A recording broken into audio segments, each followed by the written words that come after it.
Welcome back to Fortunate Fishes. My guest today is a guy who spent 20 years inside one of the most legendary trading houses in Brazilian history, a place called Hedging Griffo, which got so good that Credit Suisse bought it. He was on the equities desk for 14 years, trading over $1 billion in one of the wildest, most volatile markets on earth.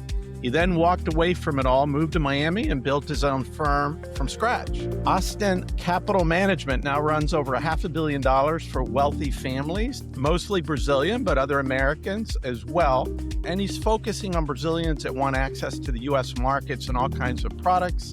He's a chartered financial analyst, a Kellogg MBA, speaks 4 languages. And what's interesting is he's competed in at least 13 Ironman triathlons that I know of. That's a 2.5-mile swim, 112 miles on a bike, and a full marathon 13 times. He also skydives, he flies, he plays the guitar, and somehow has a happy marriage with his spectacular wife, Helena, his 2 teenage kids. Luis Damato, welcome. Well, I hear that you are in Sao Paulo for the 80th birthday of your father.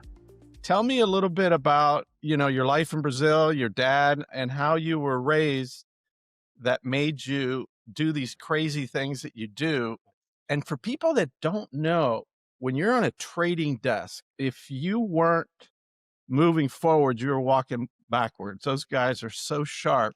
So to be running a trading desk is like all the crazy stuff that you do. So how did you turn out this way, Luis? Not sure how this passion for adrenaline came to me.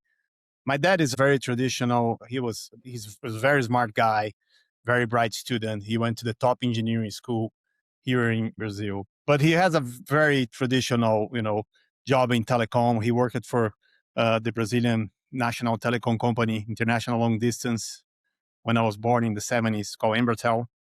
And then he worked for some other telecom companies later on his professional life. But he has a very traditional C-suite. He's very active in terms of sports. What does he do at 80? He's still active. Yeah, he's very active. He's in sports. He swims. He's a master swimmer.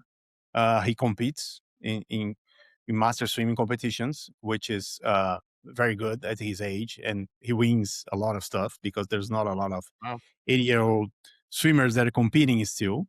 And he plays basketball. So he was very active in sports his whole life. I think this is where I get from, but nothing like adrenaline seeker like I was for skydiving, adventure racing. How many brothers and sisters? And where did you fall in that line? I have just one sister. She's 2 years younger than me. She lives in London for the same time I live in the West for 12 years. But she's works also. She's a professional. She works in communication for several different companies. It's a very traditional C-suite. You were the only boy, so you you had all the attention of your father and mother. Yeah, I had. She's 2 years younger, so I had a lot of attention, but not explicitly. But she's totally the opposite of what I am in terms of sports. She doesn't like sports much at all. She's not very active. She's not the minimum necessary.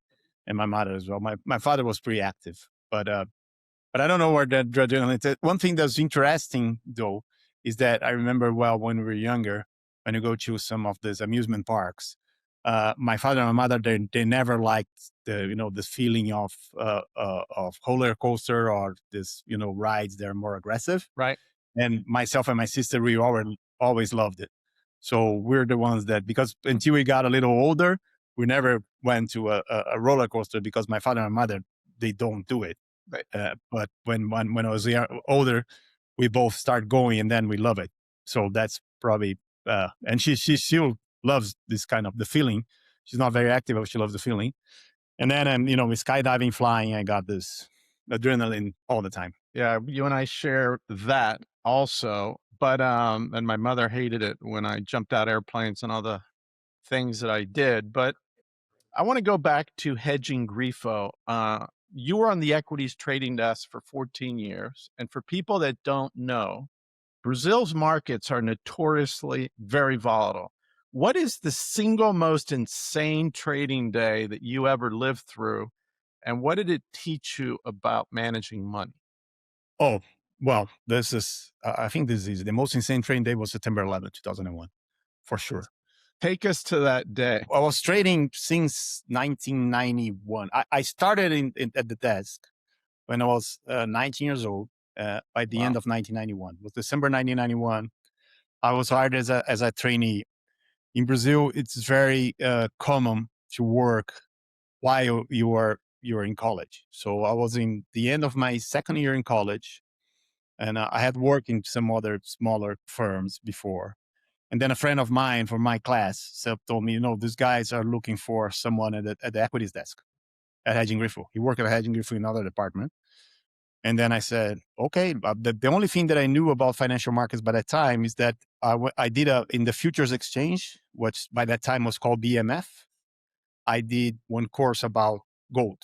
That's the only knowledge I had in financial markets. What does a trader do? What does that mean for people that have no idea of the financial markets? And I'm talking about an experienced trader because I want you to get into what happened on 9/11, but what was your day-to-day job? The trader is the one that give access to different clients to the Brazilian stock exchange. So as a brokerage house, only brokerage house have access to the floor of the stock exchange. And by that time, when I started, it was a trading floor, physical trading floor. And were your clients institutional or retail or both? Um, much more institutionals. I used to cover in the beginning. I was just a trainee on the desk, but as I developed, I started covering since 1994 and so on. I start covering US clients. So I went to the big Wall Street firms like Goldman Sachs, Bear Stearns, Morgan Stanley, and others, and offering the access to the Brazilian market. And most of them traded with us. There's something that happens when you're a trader because I had a big trading desk. You get call from a client, and the client could be Goldman Sachs. It could be a bank, and they'll say, "Buy me 10,000 shares of IBM." Just well, 10,000 shares of IBM is millions and millions of dollars. The calls are recorded now, but you would then confirm it and execute. And they had to pay at the close of the day. There's like a different settlement for different things. And we were trading futures, options, all kinds of different things. So it's a handshake, kind of like you, Luis, have a relationship because oftentimes they'll come to Brazil or you'll go to New York. You know these people and they're calling you. When the shit hits the fan, you could be getting 20 calls simultaneously of people that want to get out of positions. So take us back to 9/11. Like what happened? Yeah, so 9/11, I remember well. In Brazil, we're always between, now without the lead time, it's between 3 hours and 1 hour ahead of the US. Right. So I was sitting at and then my day started very early because I was the one that was doing the calls for all the US clients in the morning about what's going on in the market. But remember, that time we didn't have internet. So what I Right. did is that I got in the office like 7 a.m. And start reading the newspapers. And like 7:30, 7:45, start calling the clients, saying, okay, this is what happening. This is in the news that I have about this company, this company, this company. And I remember I was doing this and calling. I was with Bear Stearns on the line by the time. Uh, and my friend, my trader, which was my friend, he said, oh, there's a big fire on the World Trade Center. Turn on TV. When the TV was on, we just saw the fire on the World Trade Center. Then I said, people saying there was a hit, but there's the airplane hit, but they didn't know the size. Initially, we supposed there was a small plane. Were the markets open yet? Just before they open, we're not open yet Yeah. Yeah, I in Brazil. remember because I had my office with Bear Stearns. So I was embedded in Bear Stearns that day. Yeah. So and then suddenly we saw another explosion and said second plane hit the World Trade Center. And I remember, well, one of the directors said, no, that's impossible. It wouldn't be a second plane hitting the World Trade Center. And then all the hell broke loose. We start to see images of the planes hitting the buildings. And then we got the knowledge that it was a terrorist attack. And I had a friend that worked at Goldman He was downtown. It was a few blocks away from the World Trade Center. It was not in the World Trade Center, but a few blocks away. I tried to call him to see how he was, etc. In the end, I knew that he had evacuated the building from Goldman Sachs, which on One New York Plaza, I think, just on that ferry station in Manhattan. So he was walking to home. I think he lived in Soho or something, or Tribeca. And then the building collapsed. And then he had to get in someplace and, to avoid the debris. What happened on the trading desk? Like, you're responsible for a lot of money. And now what happened? Like, what was going on the trading desk? Yeah, I remember that we start trading for a little bit. The market was crazy, went down because the US market was not opening. So we're trading only our market. And after I don't know, 30 minutes, maybe 45 minutes, I don't remember well, but I think it was less than an hour, we decided to close the exchange here in Brazil as well, because there was no exchange in the US. So we didn't see the point of, of trading here widely without having a price reference from the US. Were most of your clients buying Brazilian securities? Yeah, but on that day, yes, but on that day, no, because nobody was calling me. Right. None of my U.S. clients were trading on that day. After I spoke to the guy at Bear Stearns in the morning, he didn't do any trade. He was worried Right. about And what's going on. did you have Brazilian institutional clients as well? We had yeah, a lot of the asset managers traded for us. By the time the proprietary desk of the banks were huge, they were the largest players. A lot of them traded with us as well. We were the second largest brokerage house in Brazil, only after Garantia, which is the bank that was acquired by Credit Suisse as well before us. So we're pretty active and pretty large brokerage house in Brazil. And that day after the market closed, we stay a little bit, at, at, at the desk trying to understand. And then, I don't know, by lunchtime, I'm at home because the market was closed. There's nothing to do. I got a hold of my friend that was a Brazilian as well, but he was living in New York. I found out that he was well, but I know people that lost family members on that building on that day. And after that, in November, I went to run the New York City Marathon that year. And it was a very touching moment because I was running. Well, first security was very intense, as you can imagine. It was just a few months after the attack. It was my second marathon. I ran Chicago in 2000 and I was running New York in 2001. And I remember seeing a lot of people running in the memory of somebody that died on that day. So a lot of people running, a lot of fire trucks on the way with big American flags. So it was a very touching moment. So tell me about Hedging Griffo. It was legendary enough that Credit Suisse bought it. What made the firm so special, and what was the culture like inside it? When I started in Hedging Griffo in 1991, we are a large brokerage house. I mean, we're one of the top 10 brokerage houses in Brazil, but we're not the second yet. Right. We made it, we developed this during the war. Very active in futures as well. But that was it. It was Hedging and Griffo were two different brokerage houses. Hedging was the brokerage house for futures, and Griffo was the brokerage house for equities that were combined like 10 years before I joined in the beginning of the 80s, and then became a large brokerage house, but it was only that. And we had one of our directors in the futures desk, Luis Stuberger. He was very clever and very smart in doing some more complicated trades, some financial engineering with gold or other commodities. But he was doing this for his clients only. Right. Then in the 90s, I think was 98, maybe 97, around mid 90s, the futures exchange came with incentive to create what they call a commodities fund. That was most similar to a hedge fund in Brazil. They structured that because we didn't have anything like this before. And of course, Brazil is one of the strongest companies in the world in commodities of all kinds. Yeah. But we didn't have a fund structure before that would allow to do trades like a hedge fund with long and shorts and derivatives and futures and currencies and so on.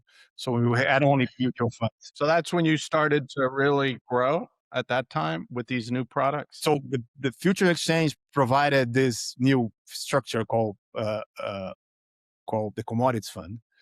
And they also gave some money as a seed capital.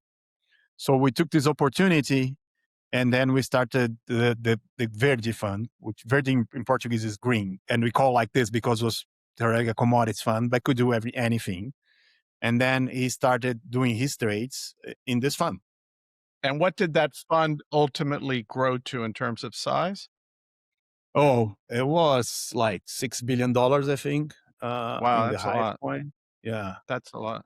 yeah, it was the largest. It was the largest emerging market hedge fund, and we won several different prizes in New York. I was collecting one of them as the biggest, as the best emerging market fund.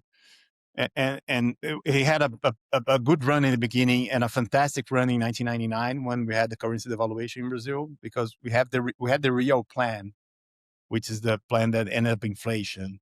And the Right. currency was like, in the beginning, the real was like in a band, was kind of fixed. And then because of pressure, the central bank let the currency free floats, and we had a big devaluation. And then he was, long US dollars on that fund. He made like 100% return on that year.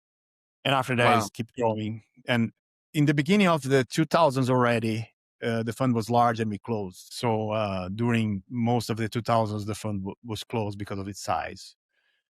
And then this was the hedge fund, the green fund. And along with the hedge fund business, we also started a private banking, an independent private banking business, which was a very good coincidence. We brought some young people that had no market bias or anything like this.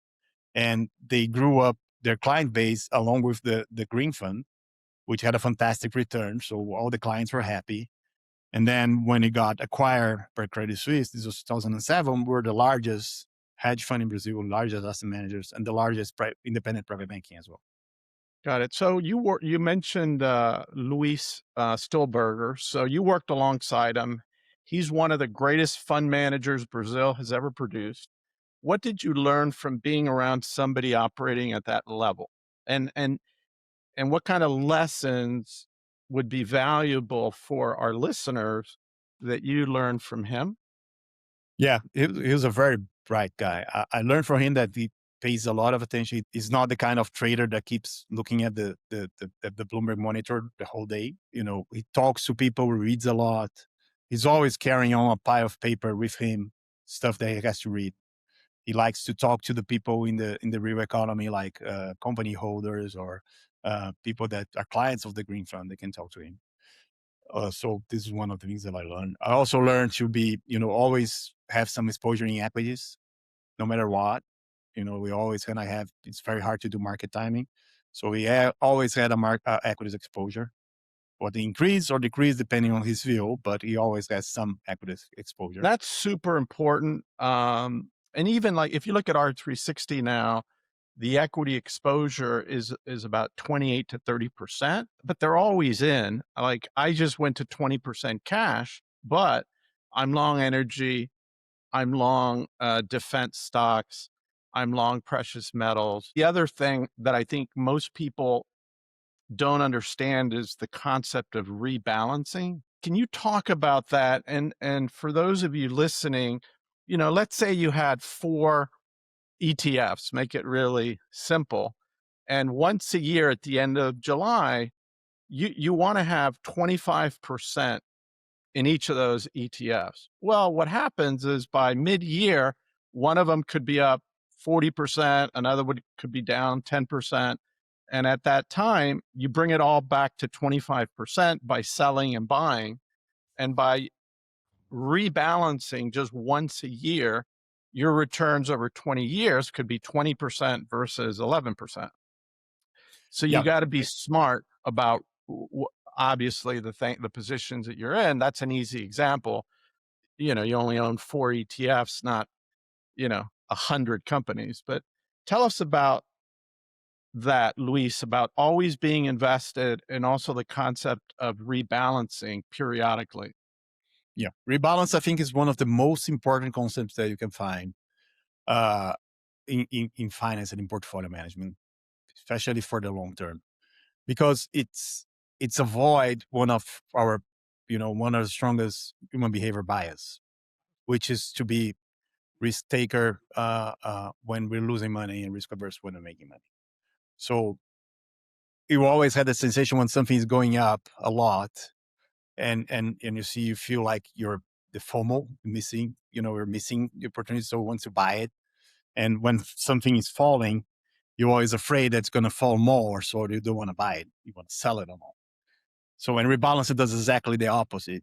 So when you have a portfolio and one of the positions get oversized or undersized, it's oversized because it went up a lot. You end up selling a little bit to get back to your target size. And when it's undersized because it went down a lot, you have to buy more to get it to the size that you want as well. In today's market, if let's say you were in defense and it was, let's say, July 31 and defense is way up, so you got to sell enough to bring it down to 25%, but then you're going to deploy those profits in, maybe you're in the Mag 7, which are down because of what's happening in software and AI. So you're buying them at depressed prices. And in 6 months, maybe defense goes down and those goes way up, and you just bought a lot more at lower prices. So you're always buying when it's going down and you're always selling when it's going up. So, and this is very important for long-term returns. We just did like last month because of the war, the S&P, we have a 25% target for our portfolios right now in equities, which is the lowest of the range. The S&P went down more than 5% last month. And because we're positioned will be down like 24%, we bought another 1% in S&P because it was the easy one to rebalance during last month. Luis is a professional money manager. What happens with a lot of listeners is they have a financial advisor at Merrill Lynch or somewhere. They're not rebalancing. They're putting you in a 60-40 portfolio, and they're talking to you quarterly, telling you everything is great. Whether your portfolio goes up and down, they're taking their asset management fees. But this, when you're meeting with your financial advisor quarterly, these are the discussions that you should be having, what the professionals are doing. Professional money managers should tell you to rebalance. They should have some rebalance rules. And whenever the market falls down a lot or when goes up a lot, they should be telling you to rebalance. That's what we do for our clients. In 2014, the company gets sold. I think you had an excessively long non-compete of like 7 years. You left Brazil and you left a career that you built for 2 decades and moved to Miami. What was the conversation with Helena like? How'd you tell your wife, like, hey, we're starting over in another country and I'm going to go get my MBA? Like, yeah, it was a little before that, was 2012 when he completed the sale. Because the sale, and it was total of 8 years of no compete. So it was not 7, it was even worse. Yeah, because we sold the first half of the company cash, but in installments to be received during 5 years. And then in 2000, and the second part of the company was a multiple of the earnings for 2009, 10, and 11. Okay. So we're pricing the second half by the end of 2011, we're pricing for the second half. So beginning of 2012, I knew already what the price would be, and I knew that Credit Suisse would buy the other 50%, so I wouldn't be a partner anymore. I hated to work in the big bank corporate environment, a lot of politics, a lot of compliance issues. With anything they want to do, was very complicated for me because when I started in Hedging Griffo in 1991, we're probably around 60 people only.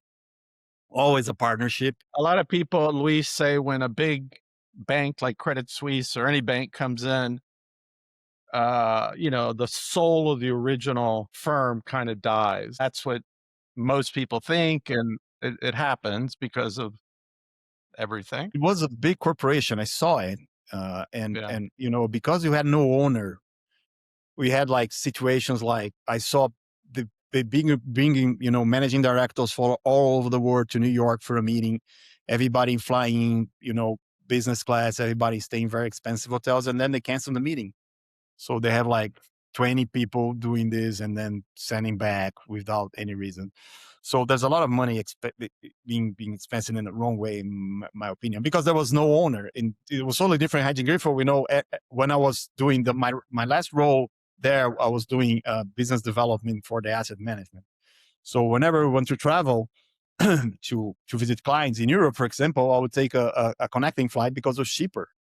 And I was a partner. I know that every penny that I save is going to increase my profit and my dividend. So I was always paying attention to all the details, which didn't happen. So what did you tell Helena and your parents about moving to Miami? Bruna, my first daughter, she was born in February 2011. So Helena was out for the maternity leave until mid 2011.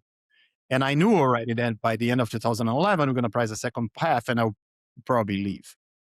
So I told her, don't get back for your work, because we're going to have the freedom to travel, to do anything that we want, in 6 months. And what was she working in at the time? She's an engineer.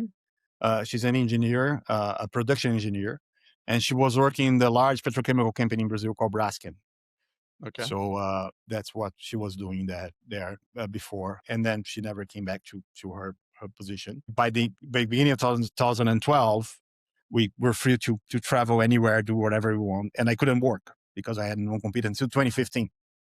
So we decided to spend long periods of time, a month and a half, abroad in several different cities. So the first place we went was Colorado. The day that I left Hedging Griffo was January 31st, 2012.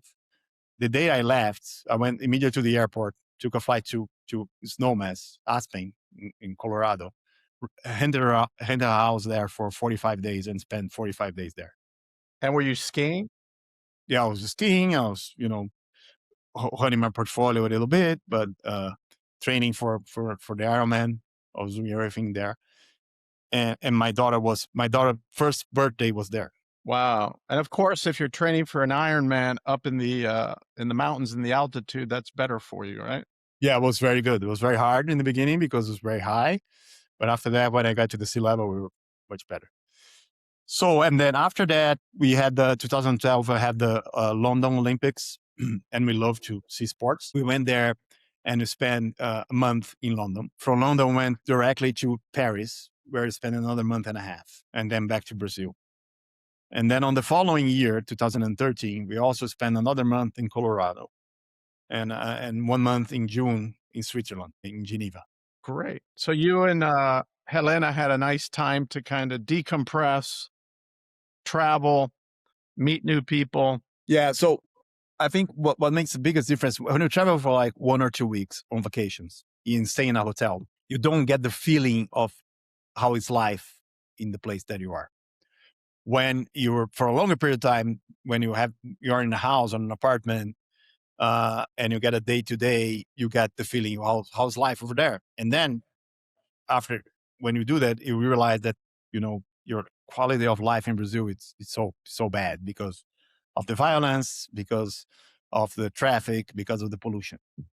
So, and then it was kind of obvious that we would be better living abroad in a good place. Then we have a better quality of life for ourselves and for our kids. So after that, we decided to go for the international experience. I love Switzerland. So Geneva for me was great because it's boring and I like to do sports, and to work for me was perfect. But for Elena, she was not that fan. And also it's far away from Brazil. It's expensive to go and the time difference is high. It's very large. So it was not the obvious place when he said, let's do the experience abroad was the US, especially Miami, because very close, very cheap to come in and buy, and almost no time difference. And the culture also is very Latin. So. And how old were you at that time, more or less? I was 42. 42. Yes. So let me ask you this, because at the age of, I went in my 50s to Harvard for a year, and then I taught at MIT for 2 years. You're in your like early 40s, and you're going to go back to get an MBA with a bunch of young people, and you've already been a senior partner at a global bank. Most people who go to business school, it's to get their first job, but you already had a whole career. Now, I imagine a way to live in the United States for a couple of years is to go to school, and you were already a CFA. So What did you get out of your experience going back to school? And what advice do you have to people in their 40s going to get their MBA at that age? Yeah, it was a great experience. Due to the MBA that I started a new business, so it's a long story that I'm gonna tell you, but I think it was a great experience. Well, first of all, because when the obvious way to come to the US, if you want to try to live for abroad as a student, because you are not fully taxable yet.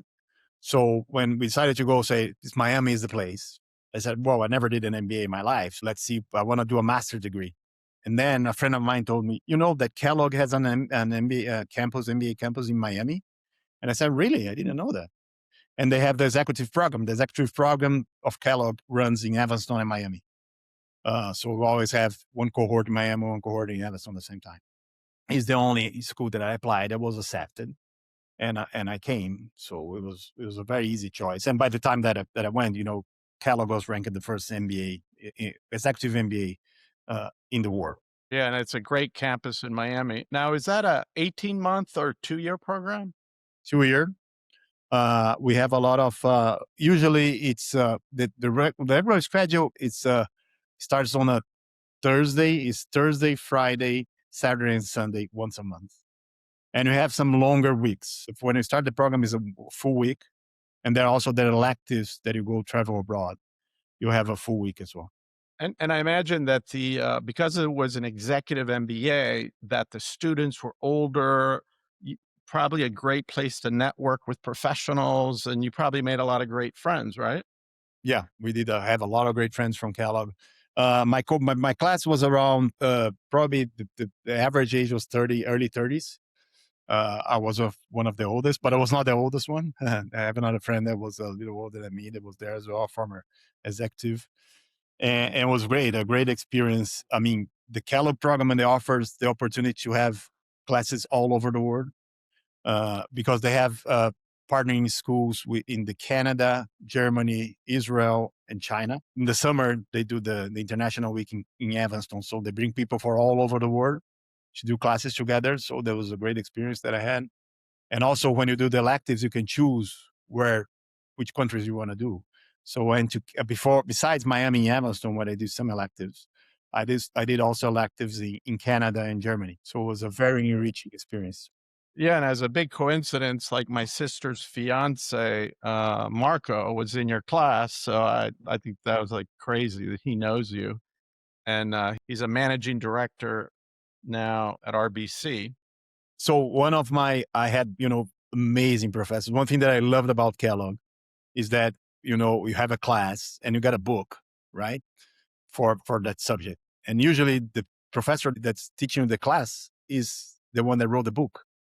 So I got a lot of books signed by the authors because they were my professors. So it was a great experience. We had a great leadership professor called Kate Murnaghan, which wrote a book called The Do Nothing Leader.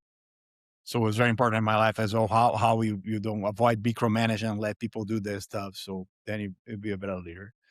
And one of his assignments was, I remember, was to call somebody that you speak frequently, sometime that you speak often, and somebody that you don't speak at all, to talk about some business issue to ask for help. And then I, when somebody that I spoke often, I called the guy that hired me uh, in Hedging Griffo, Eduardo Brenner, which is my partner. He hired me when I was 19. And I talked to him, hey, I'm here in the US. And one thing that I learned is that when I moved from the US from Brazil, I became a non-resident in Brazil. And therefore, I had an advantage of investing in Brazilian funds in the offshore vehicle because they don't pay taxes as well. But I knew only Brazilian managers when I moved. Right. So I was living in the US with all my costs in US dollars, no plans to come back. And my investment was heavy bias towards Brazil because I was in Brazilian managers. So I said, this doesn't make sense. I have to diversify the geography risk here. So I have to find more US managers. And then I start learning about the US managers in hedge funds specifically. And it's a very large base and very unregulated. So by the time I was starting looking, was like 6,000 active funds, no regulation, over them usually. So it's a very hard environment to find managers and to allocate. So when I called Eduardo, I said, I'm doing this here now. I'm looking for investments here in the US. It's Right. much tougher than Brazil because it's more managers, not as regulated. And so I think it's something that we could explore. And said, I agree. I think the Brazilian families that I know investing abroad, they're in the hands of the big banks, which has some conflicts. So I think we can do a better job in advising their money. And that's how we started Aston back in 2015. That's great. So, and then at some point, you also decided, hey, I'm going to stay here and raise a family. So you went through the process to become a resident and a citizen, right? How long did that process take? When I first came to international trip, I had Bruno was 1 year old. My son Felipe was not born yet. When he moved, he was born in December 2013, and we moved in mid 2014. So he was six Right. months old. So the kids got here. Bruno was 3.5. Felipe was 6 months, and then we moved to Miami, to Key Biscayne. We moved with a student visa, right? I knew that after the student visa, I had an OPT, which allowed me to work in the US. Yeah. So OPT allows somebody to stay in the US one more year, or if you're in STEM, you could now stay 3 more years if you were working for a company under certain Yeah. conditions. It's called optional practical training, I think. So Yeah. you have the 1 year, which is kind of crazy because it was very hard. I was self-employed because I started Aston and hired myself, but I had some colleagues that couldn't find a job after Kellogg because they had only 1 year OPT. After that, you should have to H-1B visa, which is not guaranteed that we got. So companies don't hire you if you have just 1 year OPT. Right. But you went through the process, and after a period of years, you became a citizen, right? Yeah, no, I used my OPT when I finished Kellogg. And Right. then for less than a year, because then Trump won an election. And I had the feeling that we would be, harder on immigration, it'd be harder to get a process. So what I did is apply for my green card by the beginning of early 2017. Yeah.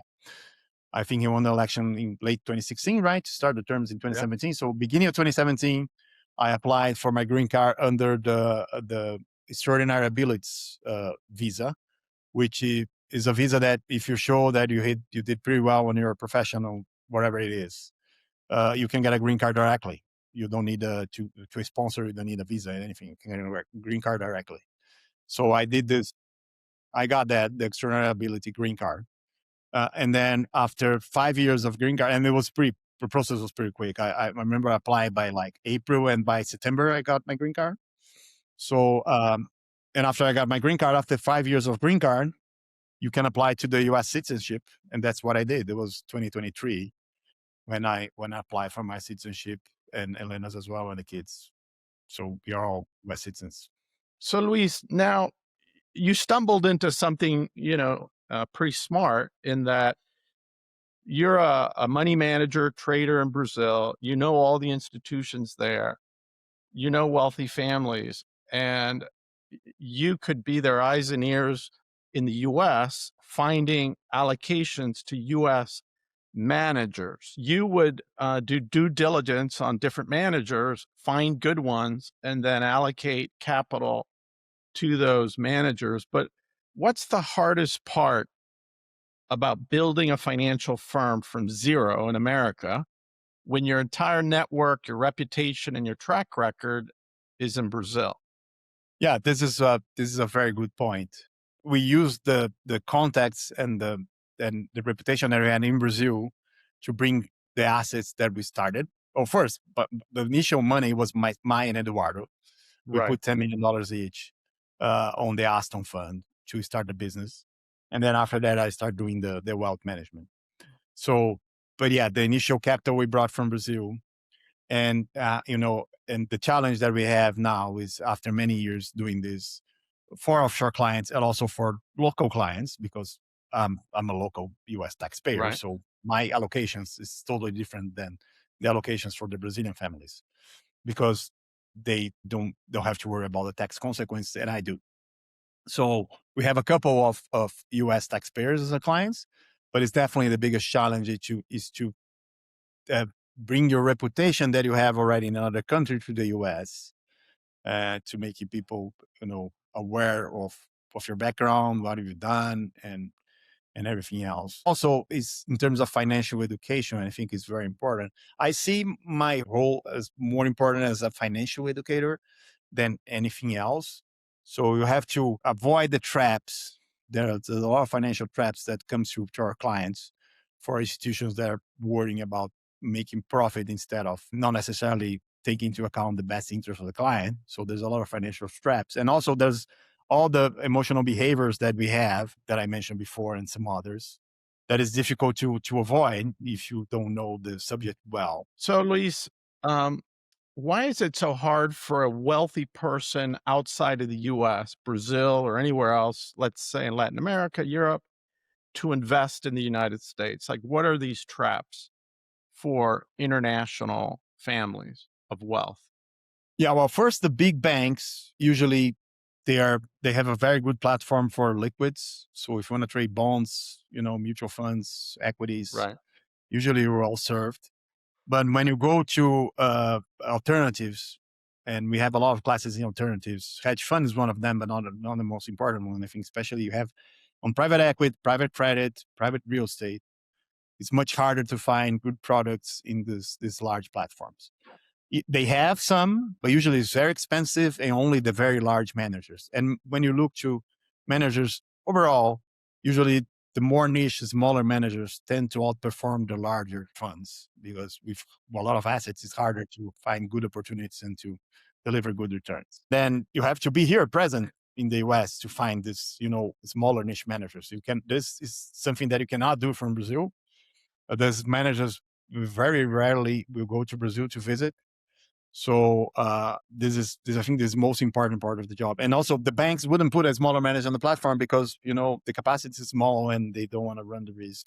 And let me ask, if a client outside of the US or if somebody in Miami came to you to manage their money, do you have a minimum that you accept or looking for?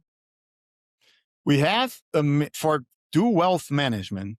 Usually we have a $10 million minimum. And because we consolidate the portfolio, right? When I do wealth management, what I do is that I bring all the assets that the client has everywhere, put them together in our consolidation system. And then I have a picture of the whole portfolio. Then I can do some advice on telling, what the asset class they're underallocated or overallocated. Because if a client come just with part of our portfolio, they Right. might have something in other banks that I don't see.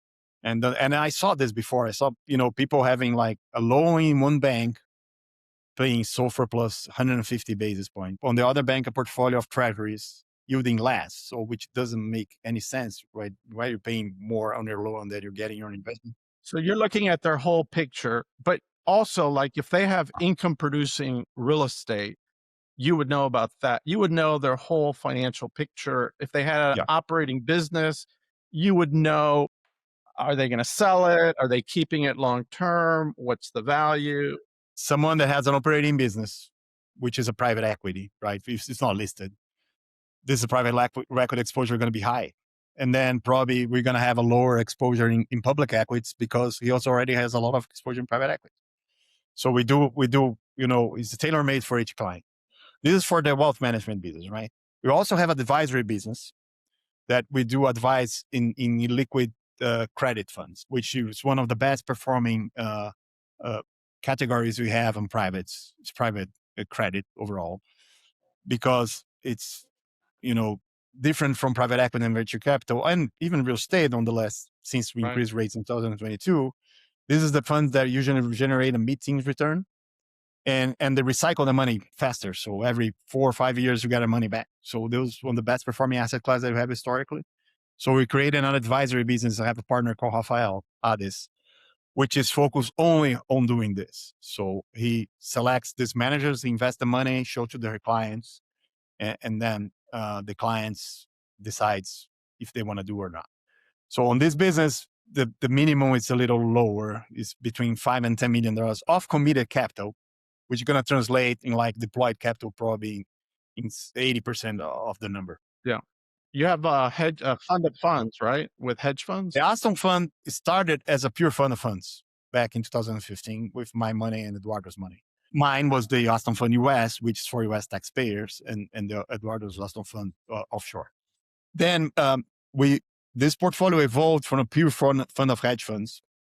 As any long-term investor, I think that you cannot tell if a strategy was successful or not before 3 or 5 years.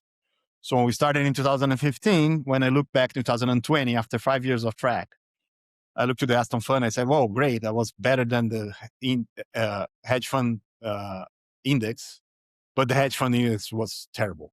This period was annualizing about 2% a year, while the S&P doubled. And I had also the private exposure for the private investments for my clients in the wealth management that I didn't have in the Aston Fund, and they're doing very well. I said, why am I having all my money in hedge funds if the asset class is so bad, and while equities or privates are doing much better? So I decided to change the focus of the Aston Fund. Initially, it became only 50% in hedge funds and 50% in either in long only or in liquids.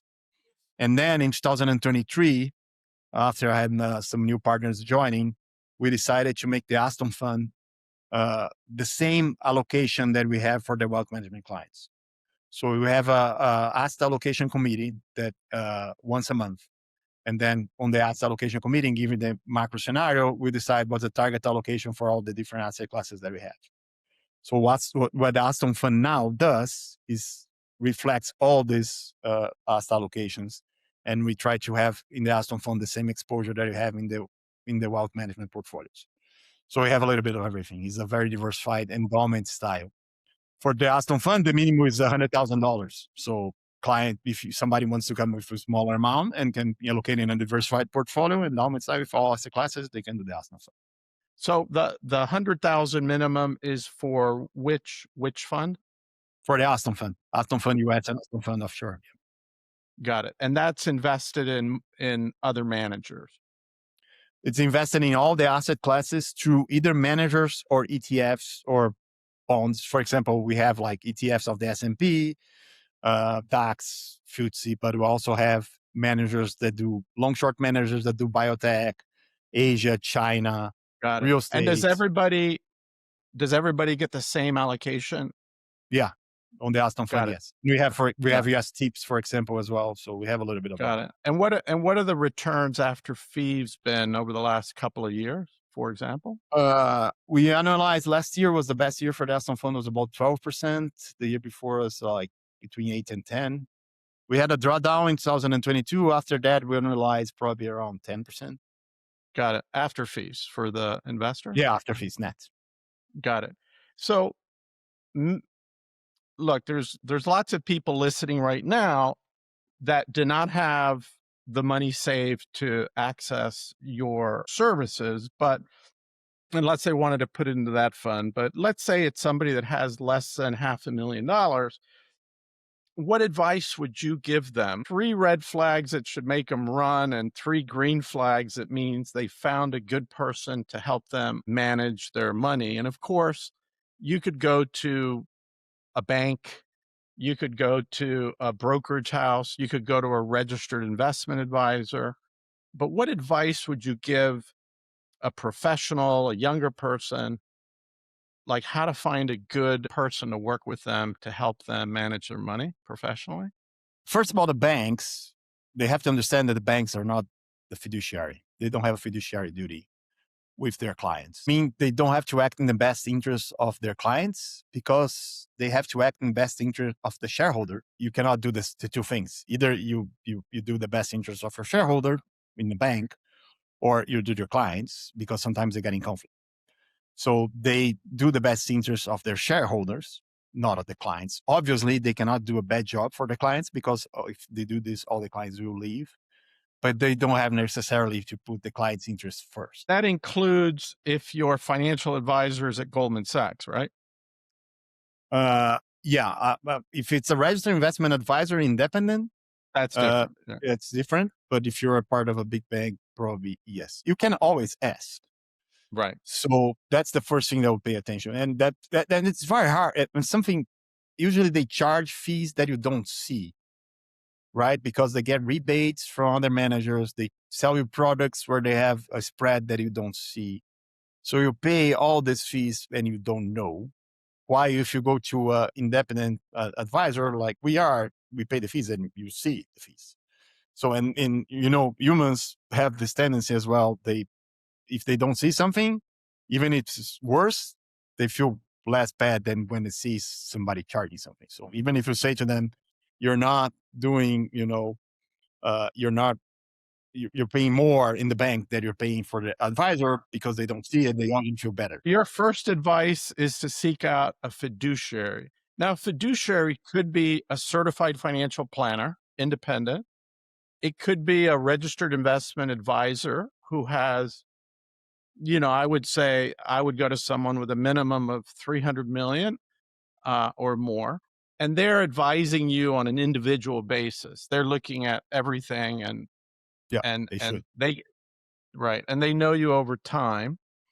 Um, so what would red flags be for you?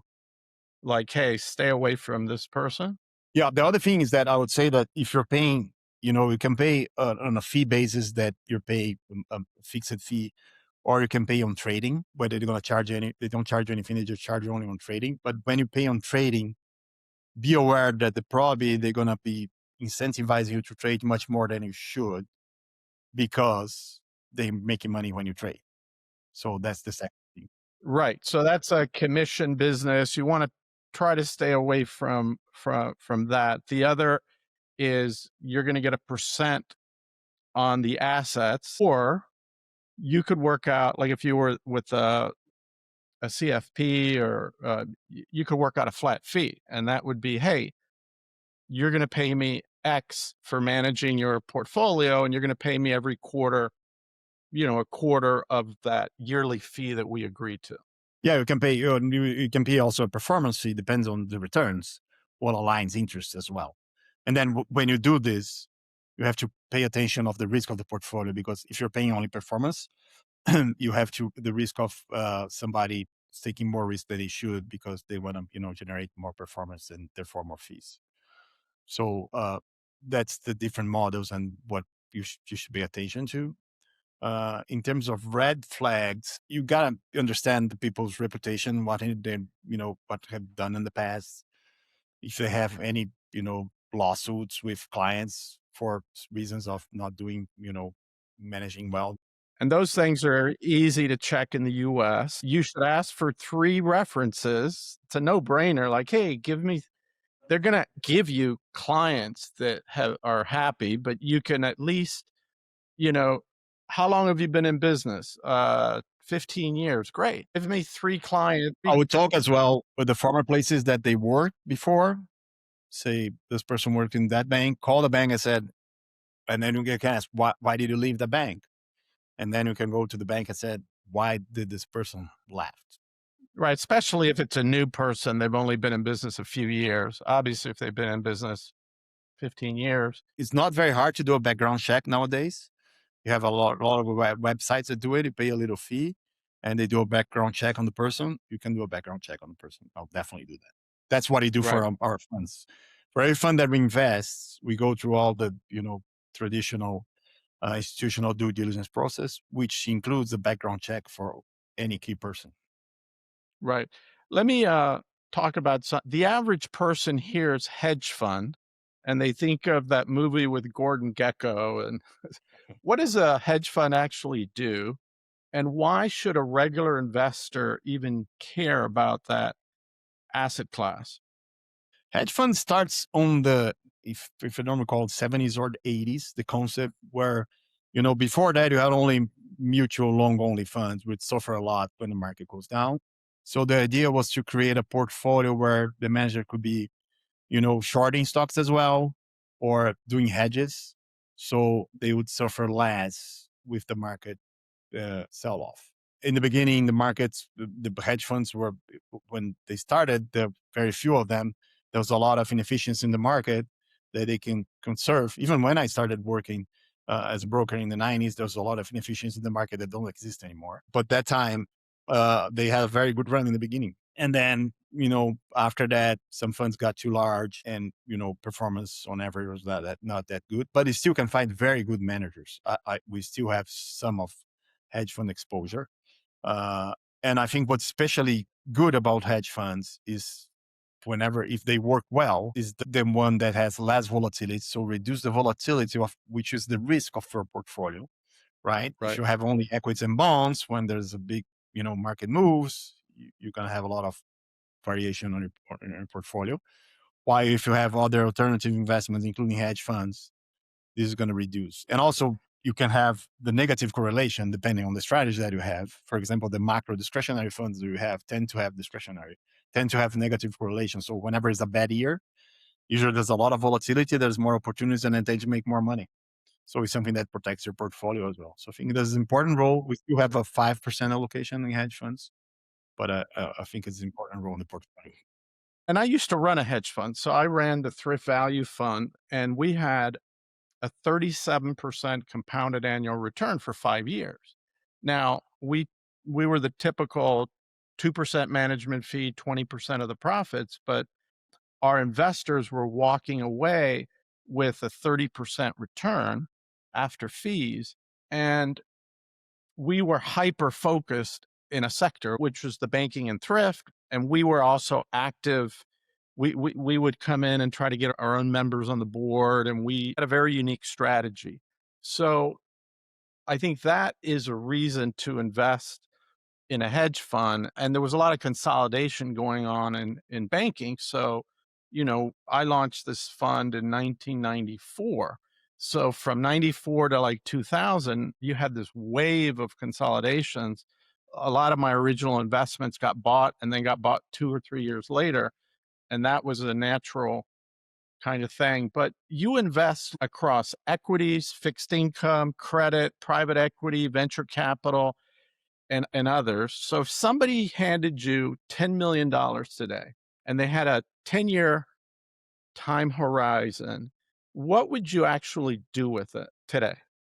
I'll build a diversified portfolio with all the asset classes, uh, including equities. And what percentage would you be thinking of in the different asset classes? Yeah. Right now, our target allocations are in equities. We're at 25% Okay. allocation. Our range is from 25 to 35.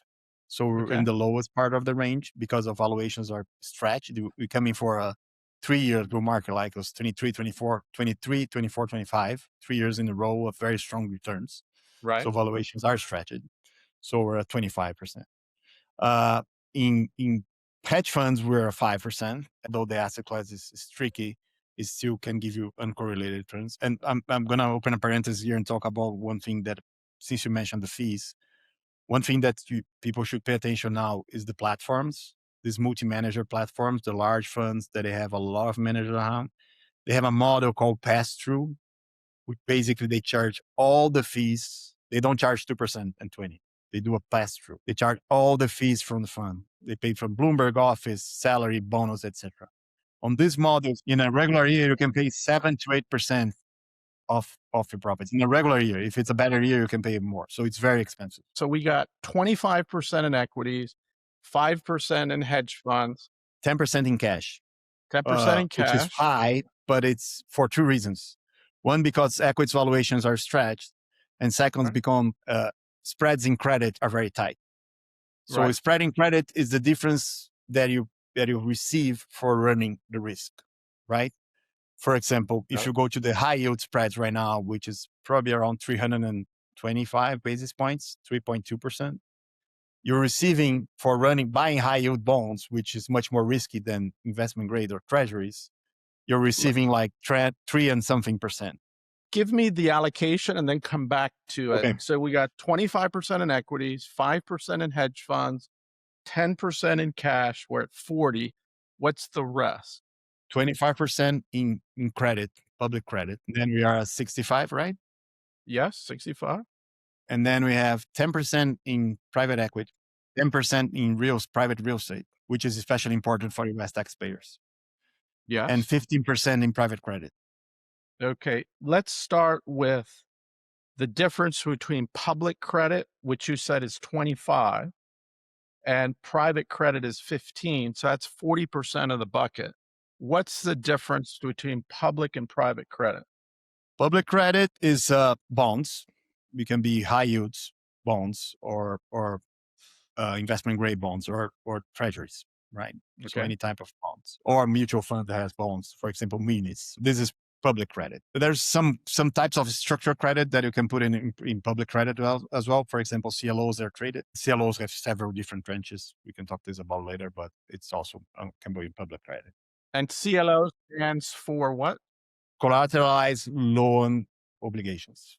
Got it. Okay. So tell us about private credit because there's a lot of issues now that I've been even writing about on private credit. So tell us about that. First, is make a decision between, the broad definition of private credit. It's anything that's credit and it's private. Different from what we happening in what they call the private credit crisis in the market, which basically sponsor-backed loans done by private credit funds. So the crisis we're having right now is that funds they're lending money to usually sponsor-backed by private equity companies. They're borrowing money, and the funds are providing loans for this. Are you staying away from that? We never did that because for the Okay. traditional direct lending, usually it's a SOFR. SOFR is the base rate, right? Which is 3.5% now. Usually it's a SOFR plus 400, 500 basis points of spread. So it's a loan that you're going to generate high single digits. With these returns, we prefer to do first lien mortgages in real estate, which is going to give you the same thing or even a little bit more, which we think a lot less risk. You do like a first lien mortgage that's 60% loan to value, pays you 10%, while you're doing, direct lending for companies that you're running the credit risk and you're getting the same returns or even a little bit lower without leverage, right? So we never did the Got it. traditional direct lending.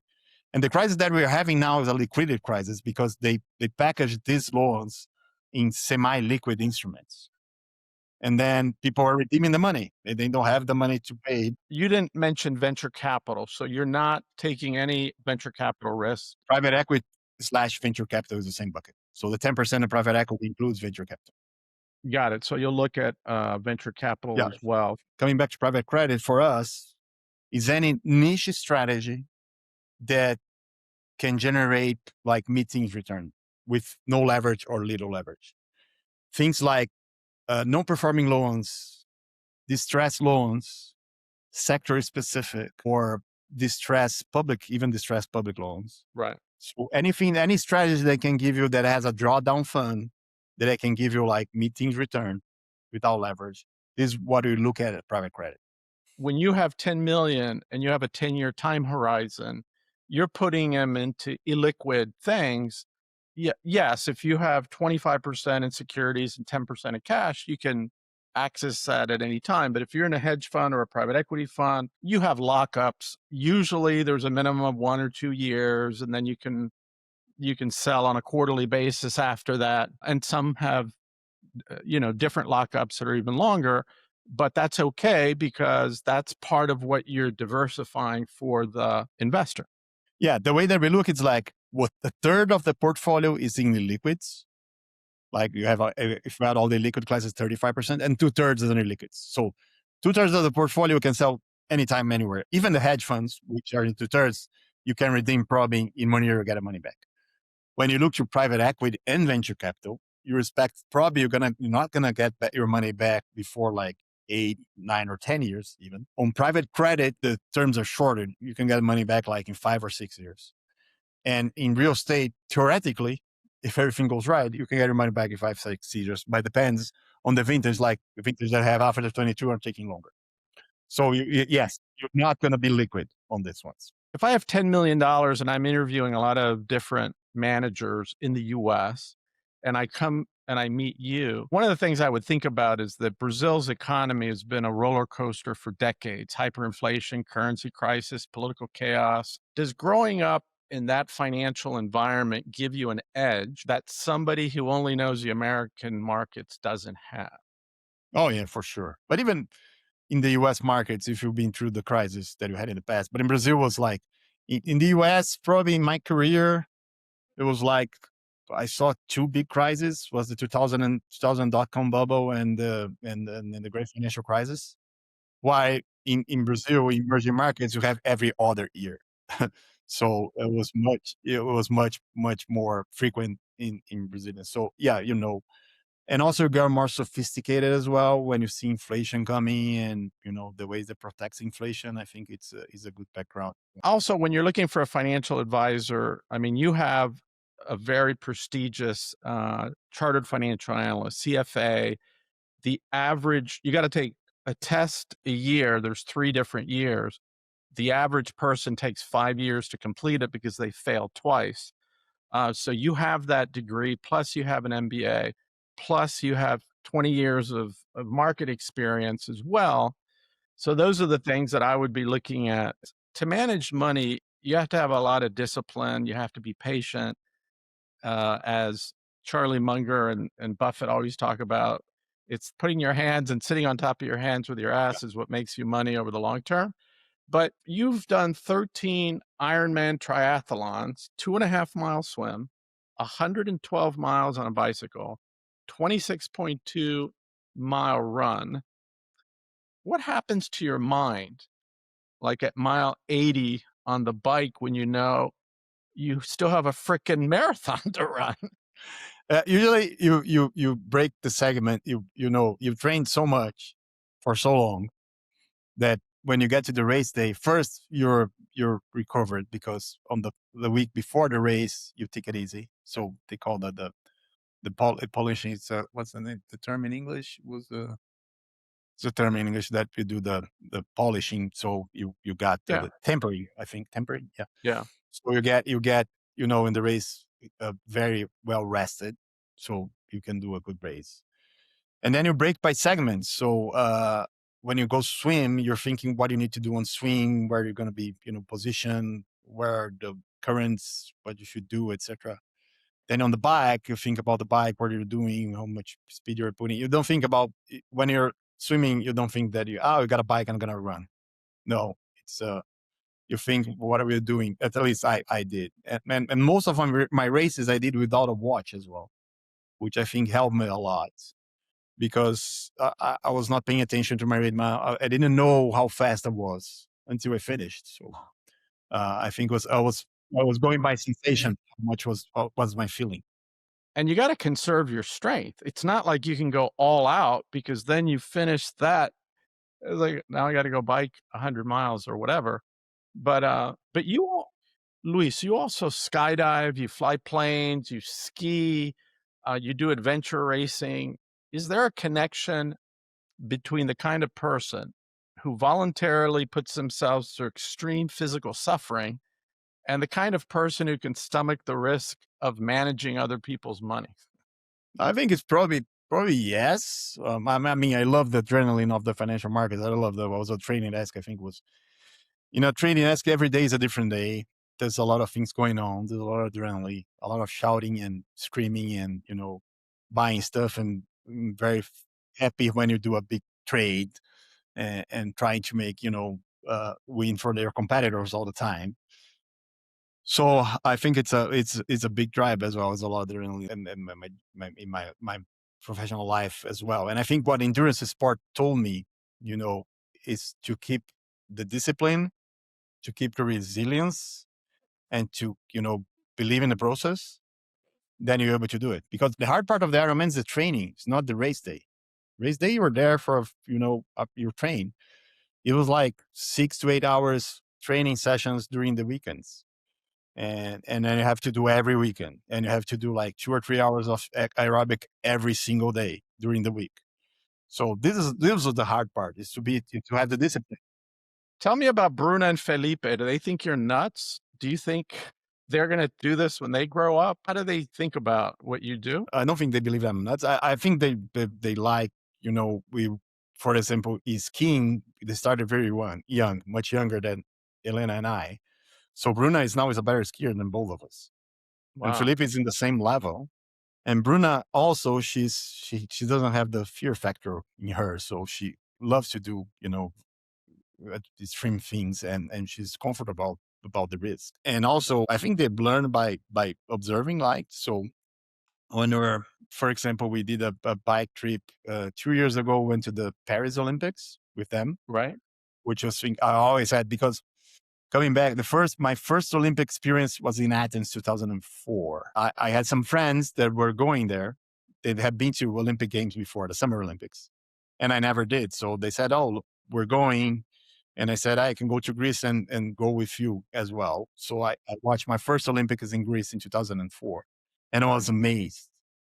I love sports, and I was amazed to seeing the best people in the world getting together every 4 years and breaking records, world records or Olympic records. For me, it was a very, very intense and very interesting experience. And I said, after that, I did it in 2004. I said, I got to do this every Olympics. So I in 2008 in Beijing with Elena, 2012 in London, we went together, 2016 in Rio. And then when the kids are a little older, Right. it was 2020 Tokyo. I said, okay, let's bring the kids. So we bought everything for Tokyo 22. It happened in 2021 because of COVID. But in the end, they didn't allow to, spectators. Yeah. So we had to Right. cancel and get back. So and finally came Paris in 24, and I said, okay, this time I'm going to bring the kids to watch the Olympic Games with us. And before that, which was, by the way, was a great experience. They love it. And we saw very interesting stuff. We saw, for example, a US swimmer breaking the 1500 meters world record live. How long do you typically stay for the Olympics? How many weeks? 10 to 15 days. Yeah. Right. So And that's this a time, great experience for the kids. And if you have to take them out of school, you just take them out of school. it was June, it's July, August. So there's never school. Summer Olympics. Yeah. Yeah. And what we did before is that before the going to Paris to see the Olympics, we did a bike trip in the Loire Valley with the kids. We did also a lot of bike trips because Elena is a triathlete as well. She didn't do 13 Ironmans, but she did once. And have you taken the kids to any of the Winter Olympics? No, we're in the Olympics. I've never been to Olympics. I think it should be a very interesting experience. With your daughter who skis so well and your son, Yeah. they'd probably enjoy it. So we did a bike trip, and we're doing road bikes, visiting the castles in France before. And then we bring them to the Olympics. So I think kind of the sports and activities and outdoor activities kind of, I think they're getting for the example and for the trips that we do. So Let me ask you something else. You play the guitar. What do you play? Is music the thing that brings you down from the intensity of everything else, or it's something different? And I do want to remind you that on the wall is my electric guitar. And yes.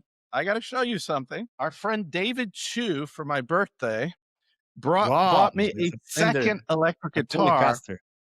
Plus, he bought me a year or 2 years ago, he bought me a travel guitar. But with this guitar, he's paying for the first 4 lessons because I told him I'm old school and I need someone to come to teach me. Anyway, tell me about how did you get involved in music? How long have you been playing the guitar, and how important is music to you? Music is very important to us, all of us. Elena plays the piano very well. She won't say that she won't play that well, but she plays I very didn't well know the that. piano. Wow. Yeah, and Bruna sings very well as well. And Felipe plays the drums. So Philip can play with us because he plays in a rock band. Uh, Wow. so I started having acoustic guitar lessons when I was 10. And this is the only classes that I have between 10 and 12, I think. I had acoustic guitar lessons, and I always loved rock and roll. So I remember I had these lessons with acoustic guitar, and I had to do a lot of campaign for my parents to buy me an electric guitar. So when they bought me an electric guitar, I was playing all over at home by myself. I never had lessons. I played a lot. And then it got like dormant.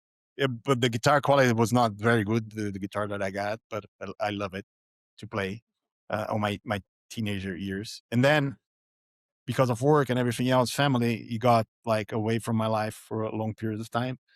I got a Jackson Kelly in the US. This is 1998, I think, that I Mhm. brought to Brazil, but I also play very rarely.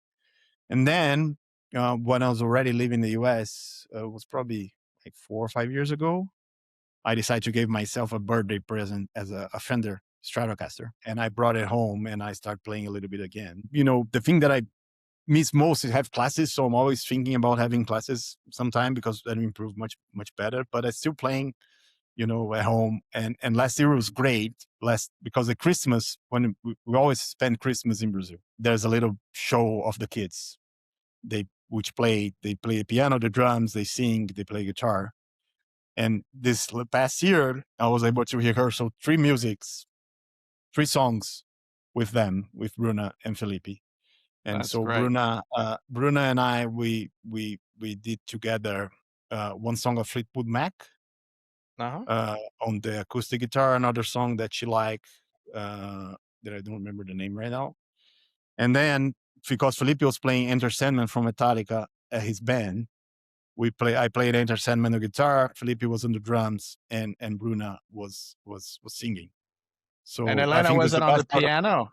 What happened to No, Elena on the but piano? because Enter Sandman doesn't have piano, but I already Right. gave Elena a song from a Brazilian rock band called Angra, which has a very good piano part, so she can play with us. So I think the best part of this is being able to play with them. It's hard because every time that I'm gonna play with Felipe, I said, Felipe, let's play something. He's like asking to, cut his arm and give to me. He said, oh no, Dad, I don't want to play. He want to play with his friends, but he don't want to play with his father. So, but yeah. Recently, I bought a Marshall amp, which was a great acquisition. It's amazing. The sound, it's incredible. And what is it? A Marshall amp, the amplificator. It's a Oh, valve. the amp. Yeah. Got it. And The plug. and how do you keep your kids connected to their roots in Brazil? I know it's your father's 80th birthday, but how often are you taking the kids back to Brazil?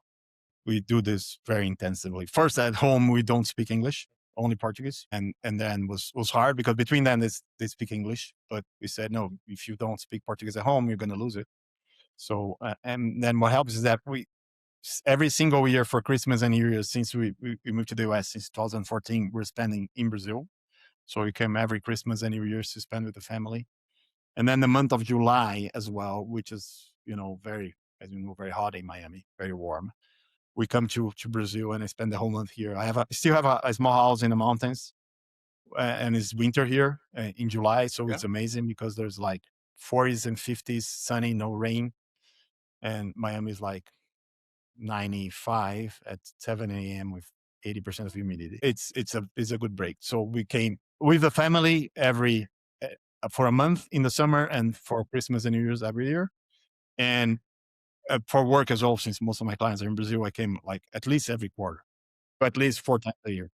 Well, we did a survey of our 360 members, and one of the highest things rated was they want another trip to Brazil. I remember you helped sponsor a trip down there, and I was an exchange student in Brazil, in Pirassununga, close to where you're at, in Sao Paulo, and I loved my time there. I had an office in Sao Paulo. I just think the food, the vibe, the people. Obviously, you have 20 million people more in Sao Paulo, so you got traffic and all the Yeah. things that come with the big city. But we definitely want to plan another trip down there soon. But let me finalize and kind of wrap up with a couple of interesting questions. You know, you left one of the best jobs in finance. You moved countries. You started over. You built a $500 million new firm. You've 700 completed million now. 750 million. Okay.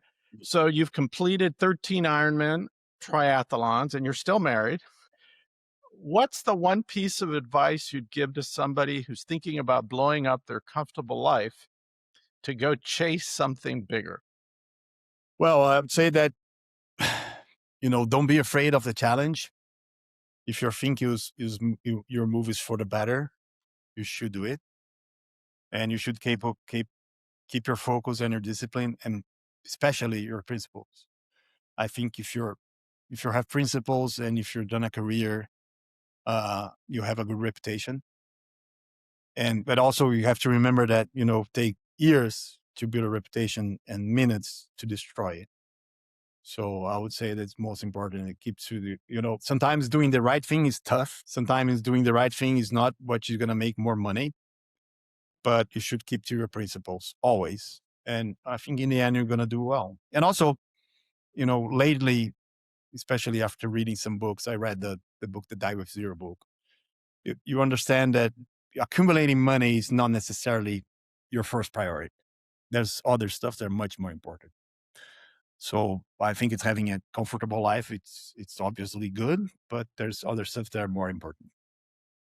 And what advice do you have for individuals that are single, men and women, in finding the right partner? What have you learned about that? It took me years with the wrong, persons, and each one has had a different appeal, but I knew was not the one until I found Elena. And when I found Elena, was very quick to realize that she was the one. I mean, I think we got engaged in less than a year of a relationship, and then we were married for almost 20 years. I would say that don't rush, because I was married at what, almost 40. So I don't think you have to rush to find someone at an early age. Experience a lot, try a lot, but if it's not the right person, don't spend a lot of time with the wrong person. If you know it's not a fit, I see a lot of relationships, the people that stay in bad relationships that stay for longer. I was very pragmatic in this sense.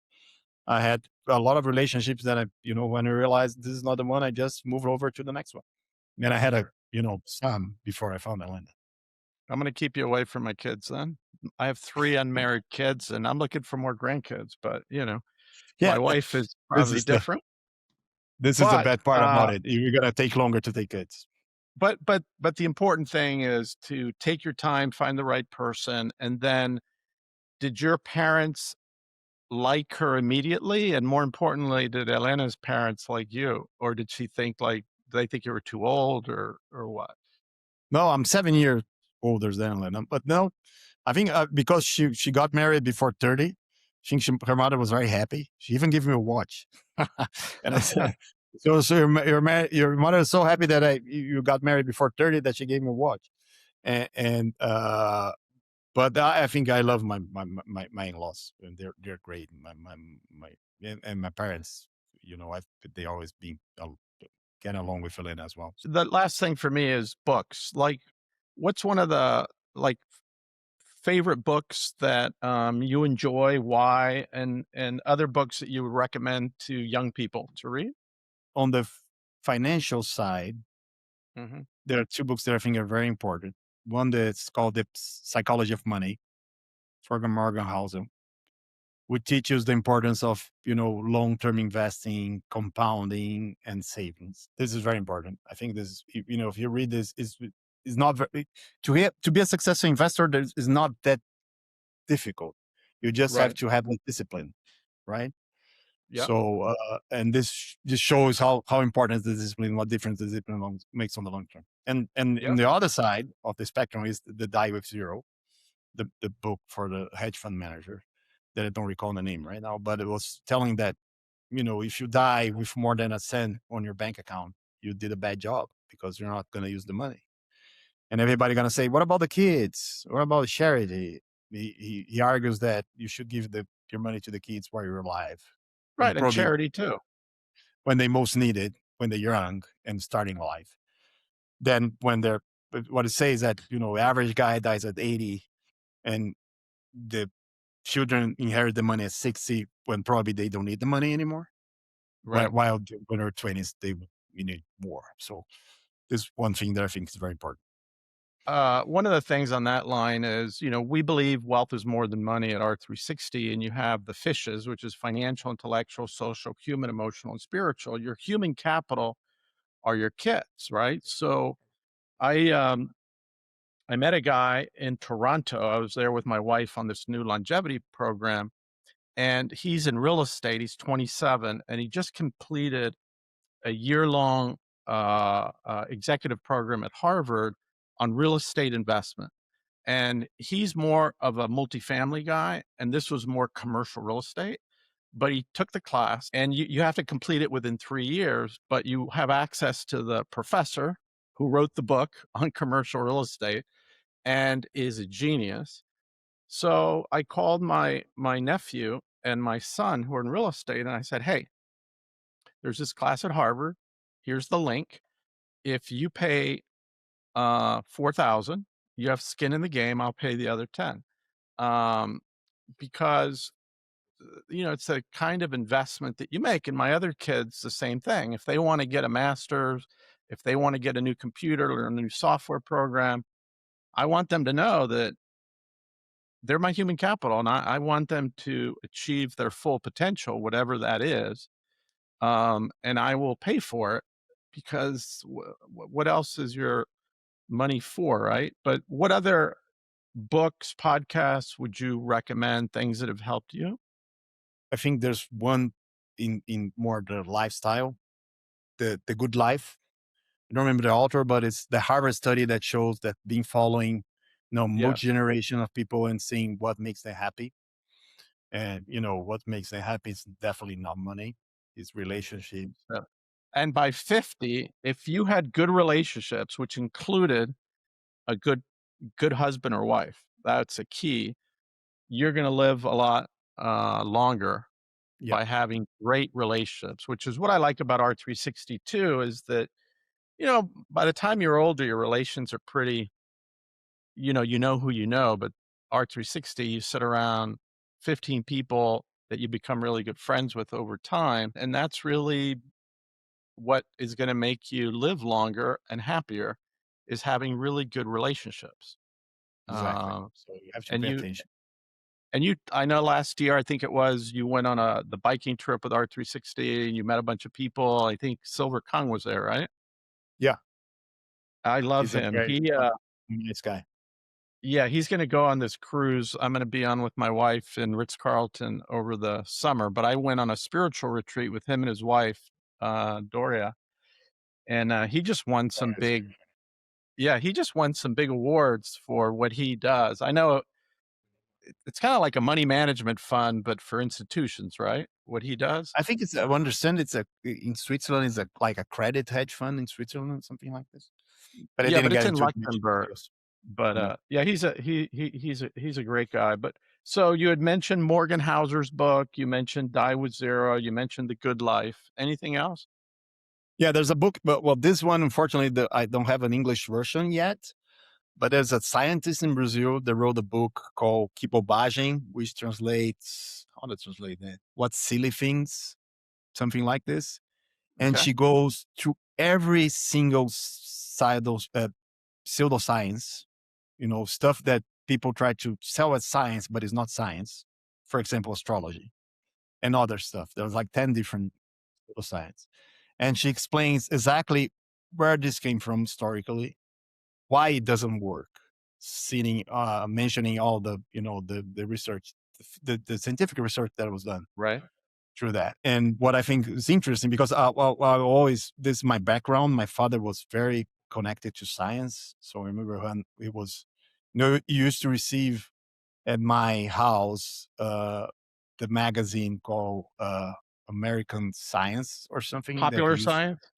no, it was Probably Scientific Scientific American. American. Yeah, yeah, yeah. I Yeah, remember that. it I'm was, an it is a engineer, so very hard scientific yes. magazine, and this was like in the 80s, Yep. something that was never see anyone. And so this is the kind of thing that my father teach me to be, very understanding and believing in science. So, and I think that was most amazing about this book is that when I talk, I hope when I have a version in English, I will let you know. But when you talk to people that believes in that, whatever it is, science, and you said, okay, this is the book, you should listen, you should read it because it says that not necessarily what you're doing is something that works. And the person said, no, I don't want to read it. they, they Well, just, it depends. they just don't want to I read it. It's very interesting. I think it's Yeah. a very interesting human behavior.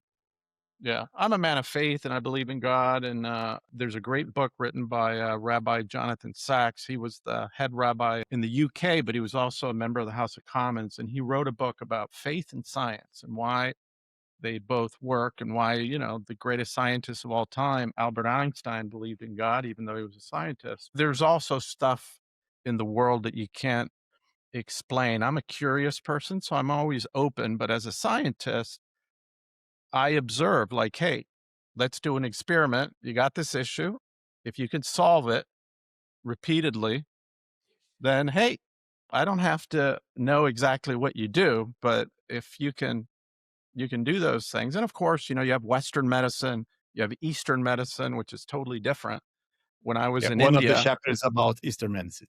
yeah, and look, when I was in India, I mean, they identified things that were wrong with me and my daughter that were never identified in the US because we have a sick care industry, and you have Yep. the pharmaceutical companies who only want to sell you drugs because that's how they make money, and they don't want to get to the root cause, and they're not going to give you if it's a medicine that's really cheap, that's in nature, that will fix you. They don't want to give you that either. But anyway, Just to be clear, I'm not against any kind of religion. I'm not very religious myself. I'm agnostic, yeah. but I just I think everybody has the right to do everything. I'm just what I don't like is people classifying something that's more like a religion as a science. And climate science has unfortunately gone in that direction. Even if Yeah, you're a Nobel Prize winner at MIT, you're going to get attacked because you don't believe the religion. But anyway, that's a whole different discussion. I like to look at always both sides of things and make up my mind. And when I was at Harvard, we were getting fed this religion. And I said, hey, I don't know anything about this. I've never looked into climate science. But I know that there's at MIT, right across the way, a Nobel Prize winner who doesn't agree with what you just said. So why don't you bring the best people at Harvard, and let's bring these two people from MIT who disagree, and let's the classroom listen, and we'll make up our own mind. Guess what? he didn't know. No way. You're a scat. Like, I already Yeah. had the X. It's like, look, that's not. That's not. This is happening all the times in universities. There's a book that I just read for a black conservative economist.